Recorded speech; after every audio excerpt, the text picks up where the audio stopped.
کہ میں نے اپنے دونوں بڑے بیٹوں کو ان کا حصہ دے دیا ہے، جو کچھ بچا ہے وہ میں مبین کو دے رہا ہوں، کیونکہ اس نے مجھے وارث دیے ہیں۔ سب خاموش ہو گئے، کسی نے کچھ نہ کہا۔ شاید سب کو اندازہ ہو گیا تھا کہ وہ کیا کرنے جا رہے ہیں۔ یوں اچانک میں سب سے امیر آدمی بن گیا۔ میرے پاس اتنی جائیداد آ گئی کہ میں چاہتا تو دنیا گھوم سکتا تھا، لیکن میرے دل میں کبھی غرور نہیں آیا تھا۔ میں اور میری بیوی ہمیشہ اللہ کا شکر ادا کرتے رہے۔ میرے دونوں بیٹے جیسے جیسے بڑے ہوتے گئے، ہم نے انہیں بھی یہی سکھایا کہ شکر گزاری سب سے بڑی دولت ہے۔ میرے بیٹے اب 4 سال کے ہو چکے تھے، معصوم شرارتوں سے گھر کو رونق بخشنے والے۔ میری صبح ان کی آواز سے شروع ہوتی اور رات ان کی باتوں پر ہنستے ہنستے ختم ہوتی۔ والد صاحب کو اس دنیا سے گئے 1 سال ہو چکا تھا۔ ان کے جانے کے بعد خاندان میں کچھ بدلاؤ آئے، لیکن ہم نے خود کو کبھی اس سیاست کا حصہ نہیں بنایا۔ میں اکثر ان کی باتیں یاد کرتا، ان کا غصہ، ان کی ضد اور ان کی محبت، سب کچھ جیسے میرے اندر ایک خزانے کی صورت میں محفوظ ہے۔ میں نے ان کے کہے ہر لفظ کو دل میں بسا لیا تھا۔ میں نے اپنے بیٹوں کے نام پر خیرات شروع کی تھی۔ ہر جمعے کو مسجد میں روٹی اور گوشت بھجواتا تھا۔ میری بیوی ہر رمضان قرآن ختم کرتی اور دعا کرتی کہ اللہ ہمیں سیدھے راستے پر رکھے۔ ہم نے کبھی اللہ سے زیادہ کی دعا نہیں کی تھی، بلکہ جو کچھ دیا اس پر سجدہ شکر ادا کیا۔ آج جب میں اپنے گھر کے صحن میں بیٹھ کے اپنے بیٹوں کو کھیلتا دیکھتا ہوں تو مجھے لگتا ہے کہ میں دنیا کا خوش نصیب ترین شخص ہوں، کیونکہ میرے پاس دولت بھی ہے، محبت بھی ہے، سکون بھی ہے، اور سب سے بڑھ کر میرے والد کی رضا بھی ہے۔ میں چاہتا ہوں کہ میرے بیٹے بھی ویسے ہی نیک بنے جیسے میں نے خواب دیکھے ہیں۔ میں انہیں دنیا کی ہر آسائش دوں گا، لیکن ساتھ ہی ساتھ ان کے دلوں میں اللہ کا خوف بھی ڈالوں گا، کیونکہ میں جانتا ہوں کہ اصل کامیابی اسی میں ہے۔ آج میری زندگی کا ہر دن میرے والد کی دی گئی دعاؤں کا پھل ہے اور میری بیوی کی دیانتداری کا انعام ہے، اور میں چاہتا ہوں کہ یہ سلسلہ کبھی ختم نہ ہو۔ میری نسلیں بھی اتنی ہی نیک ہوں جتنی میرے والد نے مجھے بنانے کی کوشش کی تھی۔ زندگی میں سب کچھ ٹھیک چل رہا تھا۔ میرے بیٹے علی اور حسن 4 سال کے ہو چکے تھے۔ دونوں کی معصوم باتیں اور شوخیاں گھر کو باغ بنائے رکھتی تھی۔ میری بیوی کا چہرہ ہمیشہ مطمئن اور پرسکون رہتا تھا۔ ہر روز وہ بچوں کے کپڑے خود دھوتی، ان کی صفائی کا خاص خیال رکھتی، ان کے لیے نئے کھلونے لاتی، اور بچوں کے لیے گھر میں ایک الگ سا کمرہ بنوا رکھا تھا جسے رنگ برنگی تصویروں، قرآن کی آیات سے سجا رکھا تھا۔ میں صبح دفتر جاتا تو علی اور حسن دروازے تک چھوڑے آتے۔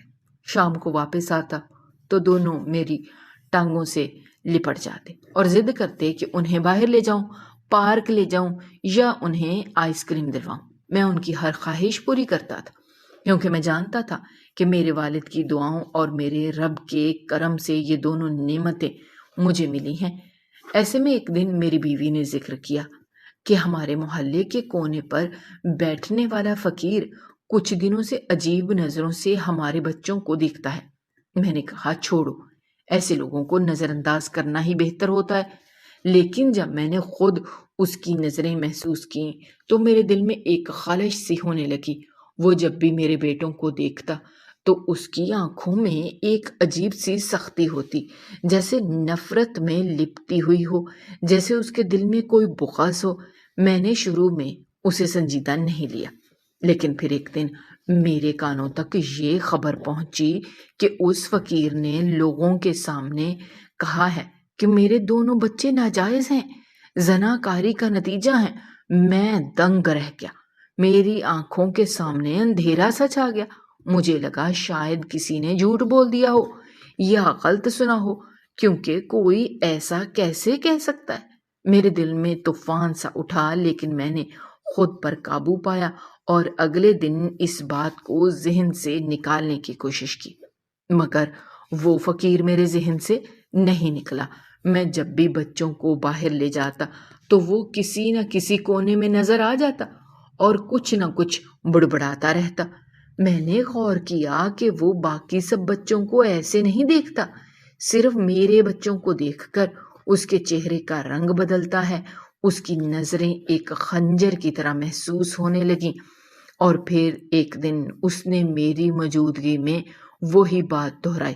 وہ سامنے آیا اور کہا، کہیں یہ تمہاری اولاد ناجائز تو نہیں؟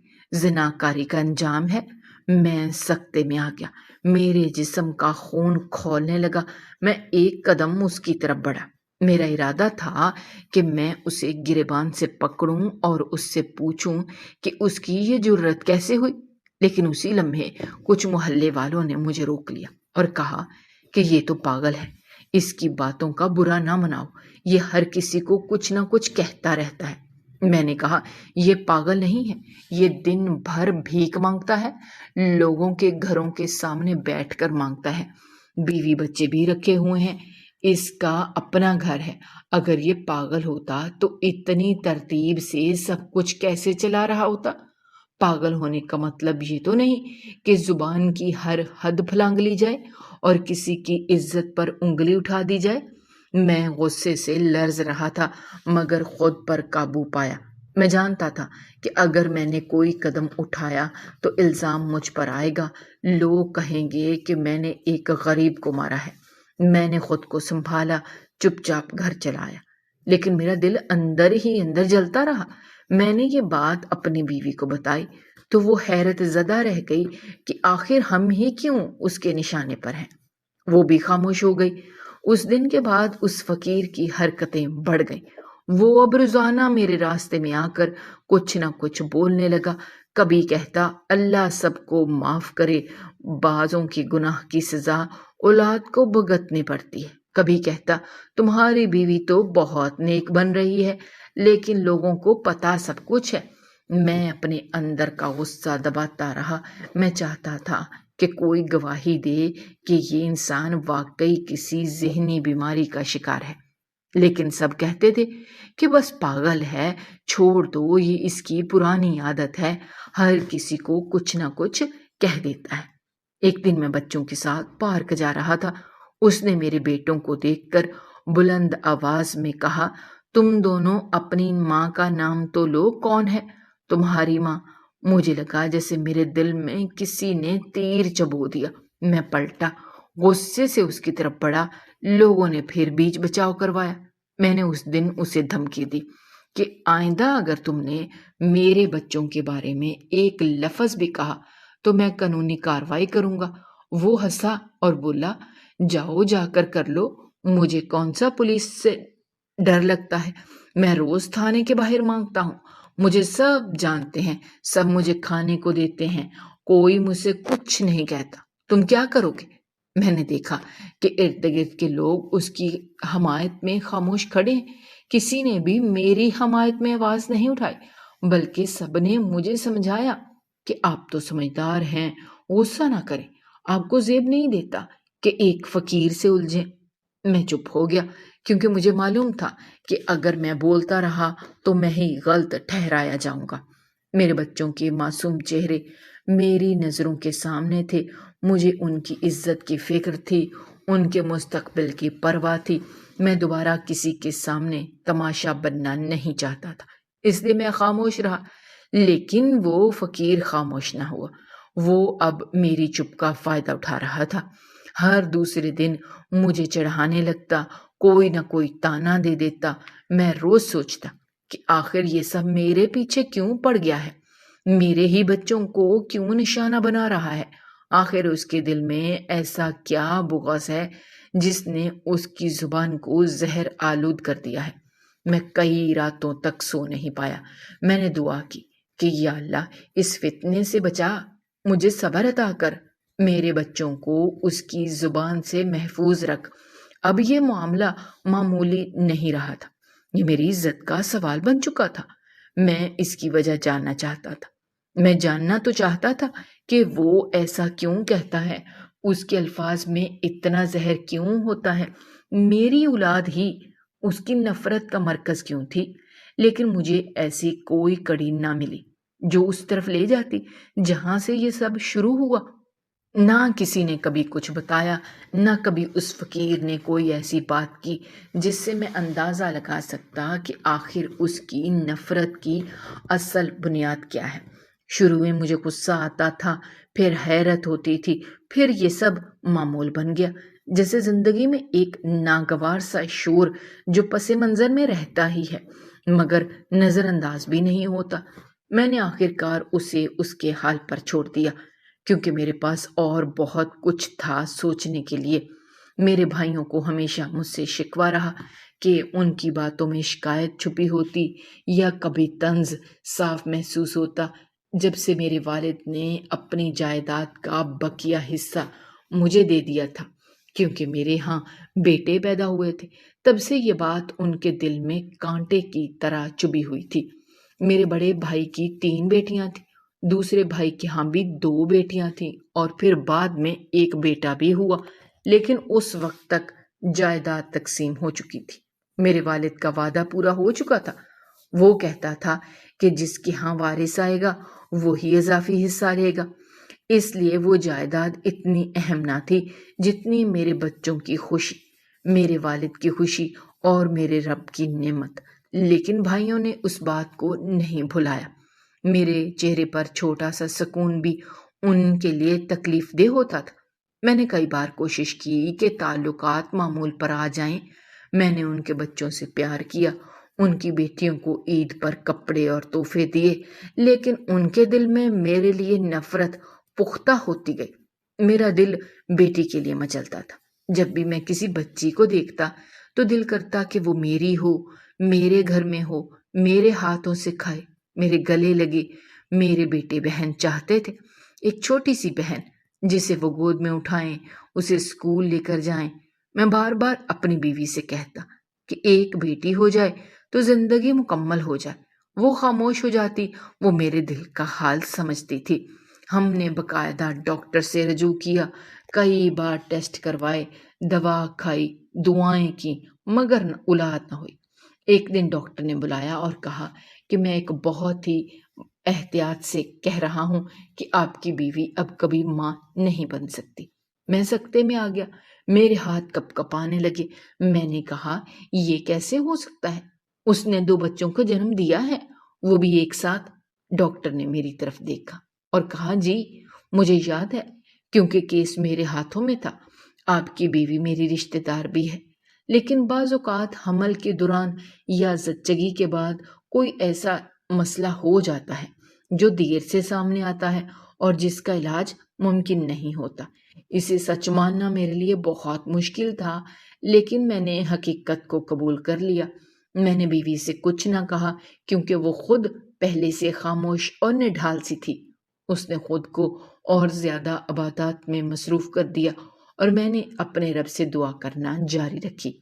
لیکن دل کے کسی کونے میں یہ بات ہمیشہ کے لیے بس گئی تھی کہ میری بیٹی صرف خواب میں ہی آئے گی۔ میرے بھائیوں کو بیٹی کو دیکھتا تو دل کرتا کہ انہیں گلے لگا لوں، لیکن ان کے ساتھ وقت گزاروں۔ کبھی کسی کو شاپنگ پر لے جاتا تو کبھی کسی کو اسکول چھوڑنے جاتا۔ میں بچوں جیسی باتیں کرتا، ان کے ساتھ ہنستا کھیلتا تھا، پر میرے بھائی یہ سب برداشت نہیں کرتے تھے۔ ان کی باتوں میں طنز چھپا ہوتا تھا کہ بیٹوں والا مغرور ہو گیا ہے۔ وہ کہتے تھے ایک بیٹی کے لیے ترس رہا ہے اور قسمت نے اسے صرف بیٹے دیے، حالانکہ بیٹے کو زیادہ حصہ ملا تھا۔ ہم تو بیٹیوں کے ساتھ زندگی گزار رہے ہیں۔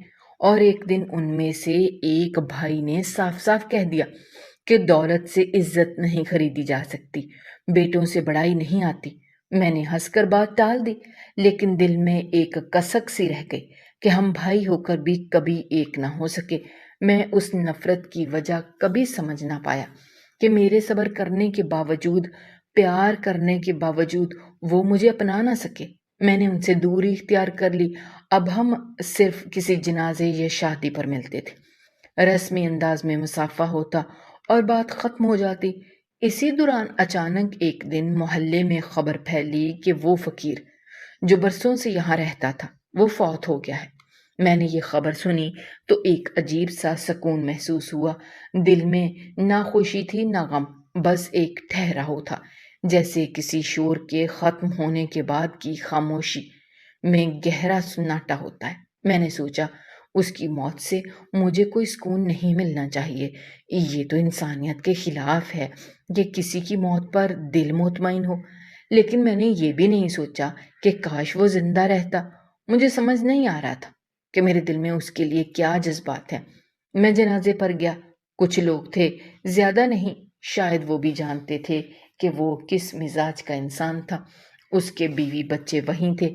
میں نے ان کے چہروں پر دیکھا تو ایک طرح کی الجھن تھی، جیسے انہیں خود بھی یقین نہ آ رہا ہو کہ اب وہ مر گیا ہے، اور جو ان کی زندگی کا محور تھا یہ شاید بوجھ بن چکا تھا۔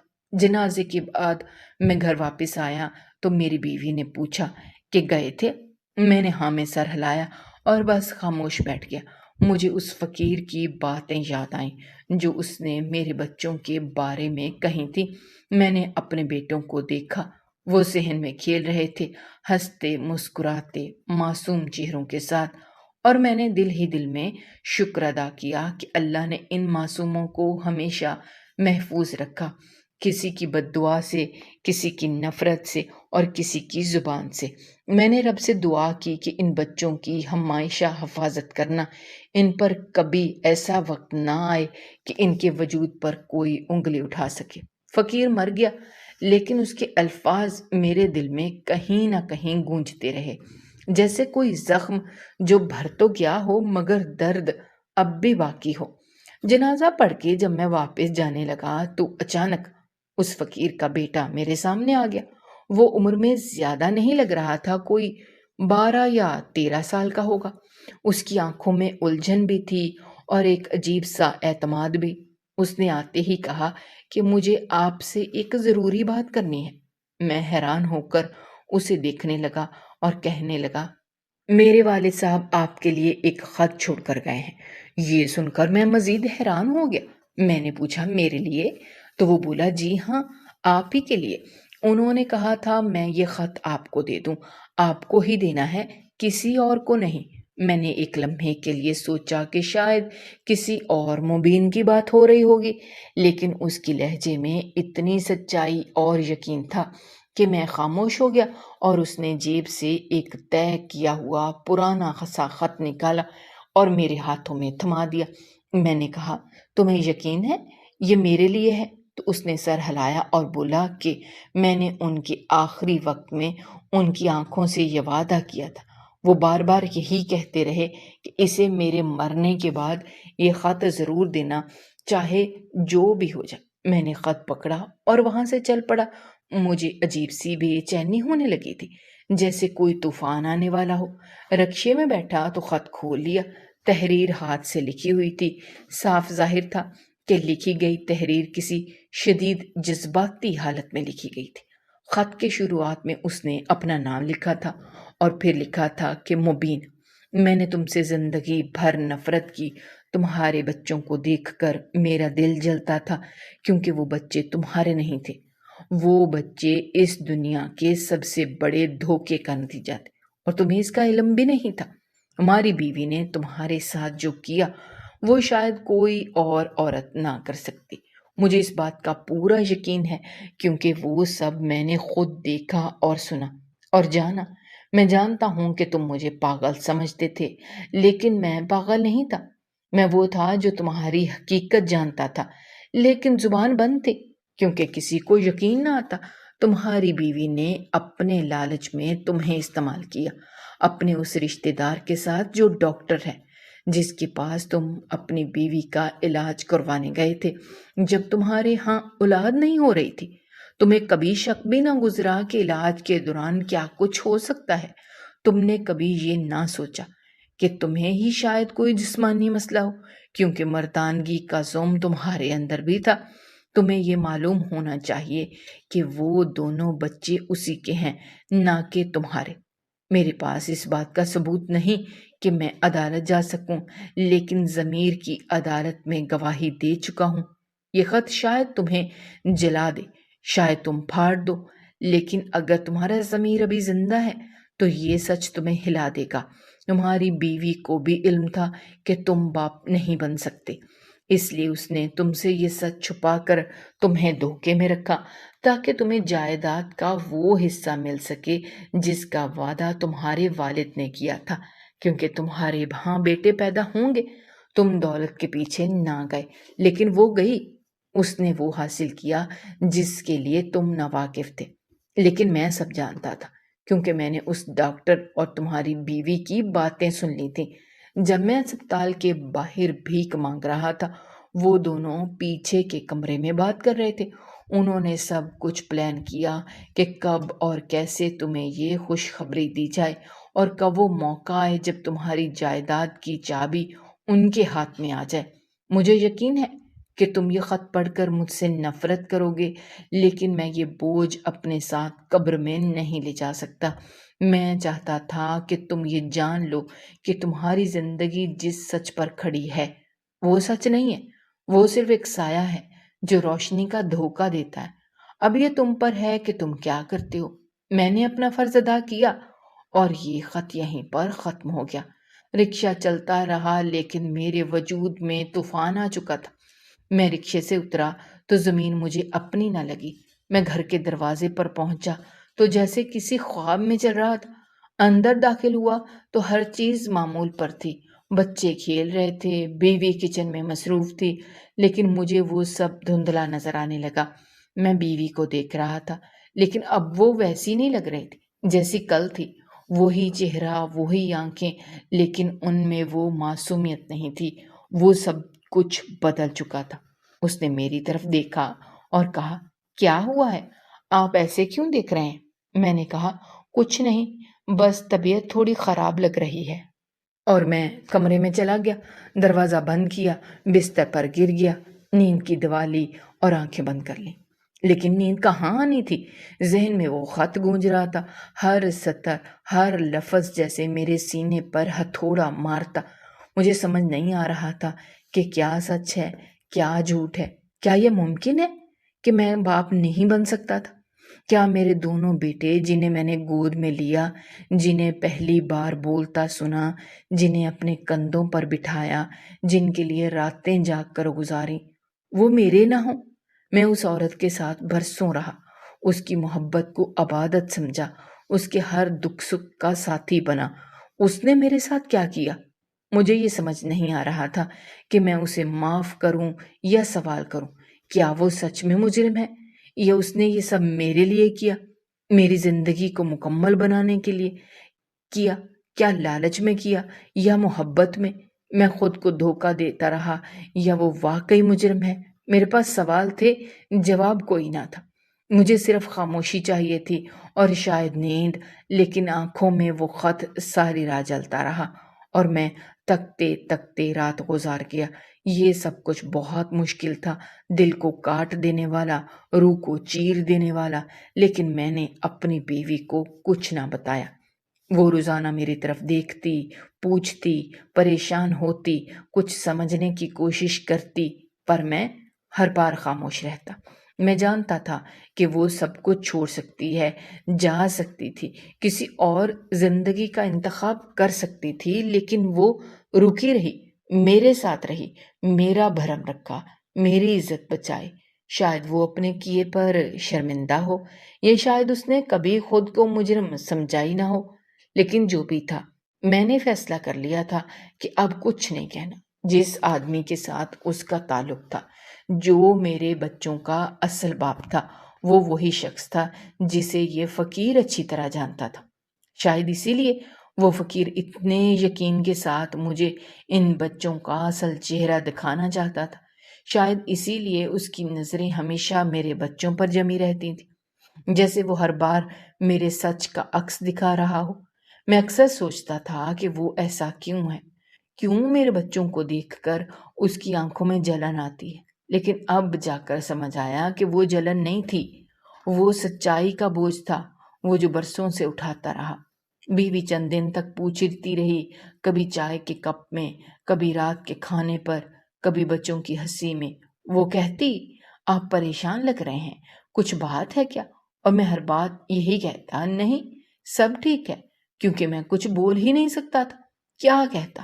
کہ تم نے میرے ساتھ دھوکہ کیا، کہ یہ بچے میرے نہیں ہیں، اور پھر کیا ہوتا؟ کیا وہ انکار کرتی یا رو پڑتی یا مجھے چھوڑ دیتی؟ کچھ بھی ہو سکتا تھا، لیکن جو بھی ہوتا میری عزت کا پردہ چاک ہو جاتا اور میں اس ذلت کو نہیں سہ سکتا تھا۔ اصل میں تو اس نے میرے ہی فائدے کا سوچا، میری جھولی میں وہ ڈال دیا جو میری قسمت میں تھا ہی نہیں۔ اس نے وہ دیا جو قدرت نے چھین لیا تھا۔ میں چاہے جتنا بھی دکھاوے کا مرد بنوں، سچ یہ ہے کہ ایک بھانج مرد کے لیے ایسی خوبصورت اور مکمل عورت کا ساتھ پانا شاید ایک خواب ہی ہو سکتا ہے۔ اگر وہ سچ جان لیتی تو شاید چلی جاتی اور میرا گھر بکھر جاتا۔ ہم مرد اکثر یہ سمجھتے ہیں کہ ہمارے پاس دنیا کے سارے آپشنز موجود ہیں، لیکن سچ یہ ہے کہ اصل آپشن ہمیشہ عورت کے پاس ہوتے ہیں۔ ایک عورت کے پاس ہمیشہ یہ حق ہوتا ہے کہ وہ فیصلہ کرے کہ کس کے ساتھ زندگی گزارنی ہے، کس کو چھوڑنا ہے، کس پر بھروسہ کرنا ہے۔ بس یہی میری زندگی کی کہانی تھی، ایک راز پر ٹکی ہوئی، ایک دھوکے پر جمی ہوئی، لیکن ایک ایسی حقیقت جو کسی کو کبھی نہ بتا سکا۔ وہ فقیر جس نے مجھے حقیقت سے روشناس کروایا وہ اب اس دنیا میں نہیں رہا۔ اس کا بیٹا بھی شاید وقت کے ساتھ سب کچھ بھول جائے گا۔ میں نے وہ خط بھی پھاڑ کر پھینک دیا جیسے وہ کبھی لکھا ہی نہ گیا ہو۔ میں نے اس راز کو مٹی میں دفن کر دیا اور اب چاہتا ہوں کہ زندگی بھی یوں ہی گزرتی رہے جیسے کچھ ہوا ہی نہ ہو۔ میں اپنے بچوں کو ویسے ہی پیار کرتا ہوں، ان کے سر پہ ہاتھ رکھتا ہوں، ان کی کامیابیوں پہ خوش ہوتا ہوں، ان کی غلطیوں پر ڈانٹتا ہوں جیسے وہ میرے خون کے رشتے ہوں، اور شاید وہی ہیں، کیونکہ رشتہ صرف خون کا نہیں ہوتا، رشتہ پرورش کا بھی ہوتا ہے، محبت کا، احساس کا بھی ہوتا ہے۔ میں ان کا باپ ہوں۔ یہ سچ اب کسی کاغذ یا خون کے ثبوت کا محتاج نہیں۔ میں نے اس راز کا پردہ کبھی چاک نہ کیا، نہ کبھی کروں گا، کیونکہ بعض سچ ایسے ہوتے ہیں جو اگر سامنے آ جائیں تو زندگیاں برباد کر دیتے ہیں، رشتے ختم کر دیتے ہیں، دل خالی کر دیتے ہیں۔ اس لیے میں نے فیصلہ کیا کہ اپنی زندگی کو یوں ہی گزاروں گا، خاموشی سے، ایک ایسی سچائی کے ساتھ جو صرف میرے اور خدا کے درمیان ہے، اور شاید یہی خاموشی میری اصل زندگی ہے۔ ناظرین، ہماری آج کی یہ کہانی آپ کو کیسی لگی؟ کمنٹ باکس میں اپنی رائے کا اظہار کرنا مت بھولیے گا، اور اگر آپ ہمارے چینل پر نئے ہیں تو چینل کو سبسکرائب کرنا بھی مت بھولیے گا۔ شکریہ۔ اللہ حافظ۔